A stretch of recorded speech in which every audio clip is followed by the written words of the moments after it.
ये कुछ ग्राम का वेट आपकी कार की स्टेबिलिटी सही रख सकता है और ना होने पे बिगाड़ भी सकता है। अभी सुन लो, बाद में बोलना बताया नहीं। तो कई बार आपने देखा होगा कि कार जब 60-70 के ऊपर जाती है तो स्टीयरिंग में एक शेक आता है। इस शेक का कारण एक व्हील इम्बैलेंस है। अब ये जरूरी क्यों है और होता कैसे है वो समझेंगे। तो कंपनी जब आपको टायर देती है तो बैलेंस करके देती है। देखो ये पूरा रबर का टायर है, जब आपके पास आता है तो मोटा होता है, आप चलाते हो घिस जाता है। तो क्योंकि उसका सेंटर ऑफ मास शिफ्ट होता है, जैसे ही सेंटर ऑफ मास शिफ्ट होता है तो अंदर जो लगा वेट है उसकी पोजीशन भी शिफ्ट होती है। बात सिर्फ इतनी सी है, अगर आप मान के चलो एक स्पॉट बन रहा है इस पूरे जगह पे, एक कहीं लाइट स्पॉट बन रहा है, कहीं एक जगह का रबर कम गायब है, वो बहुत महीन लेवल पे मशीन डिटेक्ट कर पाती है, बहुत माइन्यूट लेवल पे आप डिटेक्ट नहीं कर पाओगे।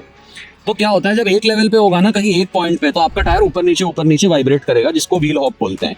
लेकिन अगर किसी दो पॉइंट पे यहाँ और यहाँ दोनों गायब हैं, तो उस केस में क्या होता है, उसमें एक ऐसा डिफ्लेक्शन आता है टायर में जो आपको ये दिख रहा होगा।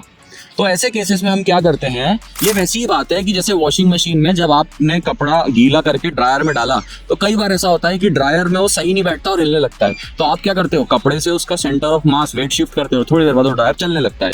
बस वैसे ही हिसाब है। अब हालांकि ये जो एक छोटा सा वेट है, लेकिन आपकी पूरी कार की स्टेबिलिटी को बचा लेगा। बात सिर्फ इतनी सी है कि इंपॉर्टेंट चीज आप ध्यान रखना, जब भी व्हील बैलेंसिंग होगी तो ये जो सेंटर में कई बार ना वेट्स आपके फंसे हुए होते हैं पत्थर के रूप में, छोटे छोटे पत्थर इसमें फंसे होते हैं, उस वजह से भी बैलेंसिंग की जो वैल्यू है वो करेक्ट नहीं आएगी मशीन पे, तो वो हटाना जरूरी है। और लास्ट चीज, गोबर इग्नोर कर देना और फॉलो कर लो।